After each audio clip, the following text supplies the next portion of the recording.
नमस्कार दोस्तों, स्वागत है आपका स्टडी फॉर सिविल सर्विसेज में। देखिए, इंटरिम बजट आया है 2019 वाला। उसमें जो most important government scheme announce की गई है वो सारी का पूरा डिटेल्ड एक्सप्लेनेशन देखेंगे इस वीडियो में। ठीक है, सबसे पहली बात तो ये है कि बजट 2019 का कंप्लीट समरी, फुल पूरा डिटेल्ड में समरी, जो स्पीच है प्लस जो पीआईबी का न्यूज एनालिसिस है प्लस जो गवर्नमेंट ऑफ इंडिया की इंडियन बजट वाली साइट है वहां से जो भी इंपॉर्टेंट फैक्ट्स हैं एग्जाम के रिलेटेड, वो सारे के सारे 1 घंटे का एक पूरा कंपाइलेशन एनालिसिस वीडियो मैंने ऑलरेडी अपलोड कर दिया है, आप उसको देख लीजिएगा। एक बजट 2019 के लिए एक पूरी प्लेलिस्ट बना दूंगा जिसमें बजट 2019 से रिलेटेड सारे इंपॉर्टेंट जितने वीडियोस हैं सारे अभी तक मैं 4 वीडियो बना चुका हूं, ये 5वां है और प्लस एक और बनेगा जिसमें कि एक्सपेक्टेड क्वेश्चंस होंगे, वो आपको लेट नाइट तक मिलेगा। ठीक है, इसमें बात कर लेते हैं। देखिए, सबसे पहली और सबसे इंपॉर्टेंट स्कीम है प्रधानमंत्री किसान योजना। ठीक है, पीएम किसान योजना, इसका फुल फॉर्म क्या है? प्रधानमंत्री किसान सम्मान निधि योजना। ठीक है, काफी दिनों से बात चल रही थी यूनिवर्सल बेसिक इनकम देने की। तो इसमें क्या किया गया है कि इसमें बोला गया है कि जो फार्मर्स हैं, जो किसान हैं, जो गरीब किसान हैं, गरीब कौन कौन से? जो मार्जिनल यानी कि सीमांत किसान है या फिर जो छोटे किसान हैं। अब देखिए, मार्जिनल कौन होते हैं? मार्जिनल वो होते हैं जिनके पास जो है एग्रीकल्चर कल्टीवेबल लैंड 1 हेक्टेयर से कम होता है, उनको मार्जिनल बोलते हैं। गवर्नमेंट के क्राइटेरिया के हिसाब से 2 हेक्टेयर से कम है उनको स्मॉल बोलते हैं, 2 से 4 हेक्टेयर है उनको सेमी मीडियम बोलते हैं, 4 से 10 है मीडियम और 10 हेक्टेयर से ज्यादा है तो लार्ज। ठीक है, बड़े किसान ये। तो इसमें जो ये स्कीम फायदा किसको करेगी? Marginal plus small. 2 हेक्टेयर से कम जिसके पास जमीन होगी उसको साल में 6,000 रुपए की फिक्स इनकम आपको देगी गवर्नमेंट ऑफ इंडिया। ठीक है, अब ये जितना भी फंड है ये गवर्नमेंट ऑफ इंडिया ही देगी इसको पूरा। सबसे पहली बात तो ये हो गई, ये फिक्स इनकम मिलेगी स्मॉल और मार्जिनल किसान को। ठीक है, इससे जो करीबन 12 करोड़ किसान फायदेमंद होंगे, 12 करोड़ किसानों को फायदा मिलेगा, एक सबसे इंपॉर्टेंट बात है। अब देखिए, इसमें क्या किया गया? 2019-20 के लिए 75,000 करोड़ रुपए का एलोकेशन किया गया है 1 साल के लिए। और जो ये स्कीम है ये 1 दिसंबर 2018 से लागू है, ये इंपॉर्टेंट बात है। ठीक है, और ये 2018-19 में जितने भी अभी फाइनेंशियल ईयर कंप्लीट होने में जितने भी 3-4 महीने बचे हैं उसके लिए 20,000 करोड़ रुपए का अलग से एलोकेशन किया गया है, क्योंकि 1 दिसंबर 2018 से चालू है ना ये, तो इसलिए 75,000 करोड़ रुपए हर साल लगेगा। इसके लिए 6,000 रुपए किसानों के खाते में डायरेक्ट आएंगे। ठीक है, इसमें कोई मिडिल मैन नहीं है, तो कोई बिचौलिया नहीं है, तो किसानों को डायरेक्ट फायदा मिलेगा इससे। बहुत इंपॉर्टेंट है ये। 6,000 रुपए हालांकि कम है लेकिन फिर भी कुछ शुरुआत तो ही, अब वो धीरे धीरे बढ़ाया जा सकता है, तो ये गवर्नमेंट का एक काफी अच्छा स्टेप माना जाएगा। ठीक है, और इसमें क्या है, 3 बार में ये दिया जाएगा, 2-2 हजार रुपए के 3 किस्तें दी जाएंगी किसानों के जो अकाउंट है उसमें डायरेक्टली। तो 6,000 रुपए टोटल दिए जाएंगे और पहली किस्त बोल रहे हैं कि मार्च 2019 से पहले दे देंगे। तो पहली स्कीम तो ये हो गई पीएम किसान, इसको जरूर रट लीजिएगा, एकदम एग्जाम में जरूर पूछेगी, चाहे प्रीलिम्स एग्जाम दे रहा हूं, वनडे एग्जाम दे रहा हूं, चाहे मेंस एग्जाम दे रहा हूं। ठीक है, तो ये हो गई पीएम किसान योजना, इससे फायदेमंद कौन होगा? किसान। दूसरी जो सबसे इंपॉर्टेंट स्कीम है वो है पीएम श्रम योगी मानधन योजना। ठीक है, प्रधानमंत्री श्रम योगी मानधन योजना, ये किस सेक्टर को फायदा करेगी? देखिए, इंडिया में करीबन 42 करोड़ जो वर्कर हैं वो अनऑर्गेनाइज्ड यानी कि असंगठित क्षेत्र में है। इसमें कौन कौन हो गया? जैसे वो ठेले वाले, कंस्ट्रक्शन वर्कर, बीडी वर्कर, ये सब जितने भी हैं जो अनऑर्गेनाइज है, जिनका कोई ऑर्गेनाइजेशन नहीं, जिनका कोई फॉर्मल नहीं है, उनको पीएफ नहीं मिलता है, उनको ग्रेजुटी नहीं मिलती है, उनको कोई मेडिकल इंश्योरेंस नहीं मिलता है, ये सब चीजें। अब उनके लिए उनको पेंशन मिलेगी, गवर्नमेंट ऑफ इंडिया देगी 60 साल के जब वो हो जाएंगे तब। उसके लिए देखिए क्या क्या प्रोविजन है। सबसे पहली बात तो इसमें 42 करोड़ में से 10 करोड़ जो यहाँ पे असंगठित मजदूर होंगे, जो मतलब वर्कर होंगे, उनको फायदा मिलेगा। पेंशन मिलेगी 3,000 रुपए मिनिमम। तो मिनिमम एश्योर्ड पेंशन कितनी यहाँ पे मिलेगी? 3,000 रुपए, और मैक्सिमम अप टू 15,000 तक मिल सकती है। वो अप टू इसलिए लिखा है कि जितना आप ज्यादा कंट्रीब्यूट करेंगे उतना आपको पेंशन 60 साल के बाद ज्यादा मिलेगी। इसमें देखिए करना क्या है कि अगर कोई 29 साल में इसको ज्वाइन करता है तो उसको पर महीने 100 रुपए देने हैं, 60 साल तक जब तक वो कंप्लीट कर लेता है तब तक। जितना ये देगा, जितना वर्कर देगा, उतना ही सरकार भी देगी।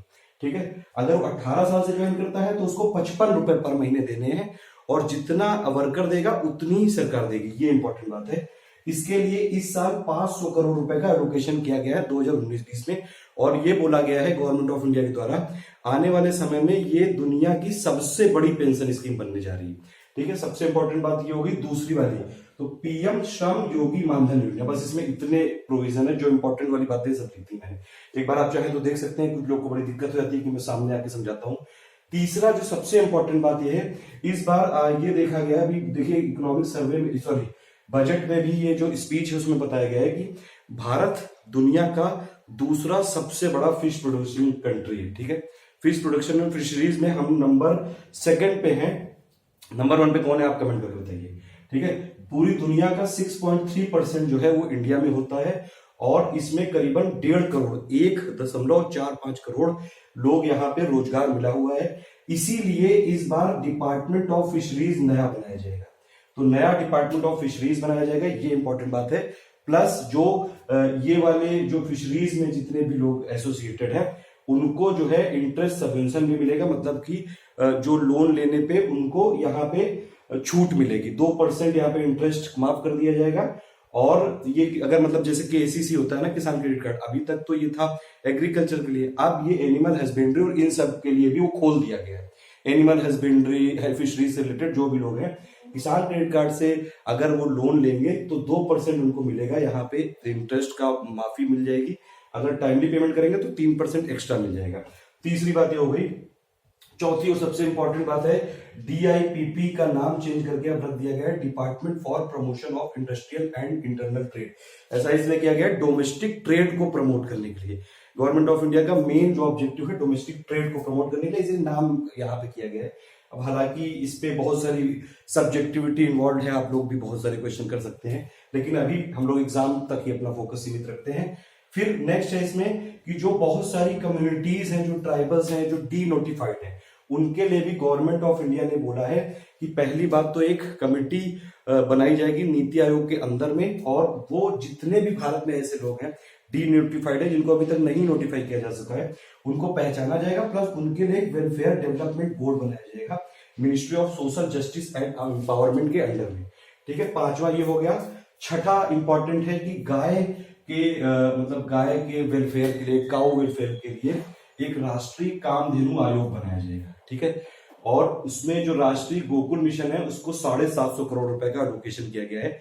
मेन काम इस आयोग का यही होगा कि कैसे प्रोडक्शन बढ़ाया जाए, कैसे प्रोडक्टिविटी बढ़ाई जाए, जैसे, और प्लस जो गाय के वेलफेयर के लिए कैसे काम किया जाए, ये सब चीजें। जैसे कई आप इस समय समझ रहे हैं, ये सब चीजें गाय के लिए कोई मिनिस्ट्री बना रहा है, कोई डिपार्टमेंट बना रहा है, तो वही गवर्नमेंट ऑफ इंडिया के लेवल पे ये हो गया।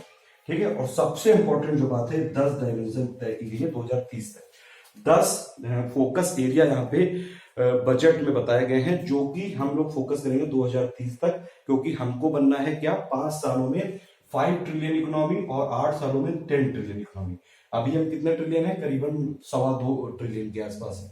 ठीक है, 6th लार्जेस्ट इकोनॉमी हो चुके हैं। तो 10 डायमेंशन कौन कौन सी हैं कि टीम इंडिया की तरह काम करना पड़ेगा, minimum government maximum governance, health पे फोकस करना पड़ेगा, इसीलिए आयुष्मान भारत की स्कीम लॉन्च करी गई है। करीबन इसमें 50 करोड़ लोगों को फायदा हो सकता है, 50 करोड़ लोगों को फायदा हो सकता है। ठीक है, प्लस इसके बाद सेल्फ सफिशिएंट बनना है हमको, फूड में हमको प्रोडक्शन अपने बढ़ाने हैं। आउटर स्काइज मतलब कि जो इसरो का जैसे लॉन्चिंग पैड है उसको और ज्यादा प्रमोट करना है। प्लस हमको अपना इंडियन भेजना है 2022 तक। ठीक है, और रिवर की सफाई करनी, क्लीन रिवर वाला कॉन्सेप्ट हो गया। ब्लू इकोनॉमी पे फोकस करना है, सागरमाला स्कीम को और ज्यादा प्रमोट करना है, पॉल्यूशन फ्री करना है हमको इंडिया को। प्लस डिजिटल इंडियन इकोनॉमी पे और ज्यादा फोकस करना है, और ज्यादा चीजों को डिजिटाइज करना है ताकि करप्शन कम हो, ट्रांसपेरेंसी बढ़ सके। और फिजिकल और सोशल इंफ्रास्ट्रक्चर पे बढ़ाना है। फिजिकल का मतलब रोड, पोर्ट, रेलवे, ये सब। सोशल का मतलब सभी के पास घर होना चाहिए, ये सब। रूरल इंडस्ट्रियलाइजेशन को बढ़ाना है, गांव में ज्यादा से ज्यादा इंडस्ट्री को प्रमोट करना है, स्टार्टअप को प्रमोट करना है। एक छोटी सी शॉर्ट समरी थी। ठीक है, पूरा डिटेल्ड एक्सप्लेनेशन मैंने बजट वाले वीडियो में दिया है, उसको देख लीजिएगा। ठीक है, इसके अलावा एक एक्सपेक्टेड वाला, मोस्ट एक्सपेक्टेड जो क्वेश्चन है बजट के, वो मैं दूंगा। उसमें सारे जितने भी बजट में कोई भी फैक्ट इसमें ऐसा नहीं होगा जो ना क्लियर हुआ हो, चाहे प्रीलिम्स के लेवल पे हो चाहे मेंस के लेवल पे। All the best. जय हिंद।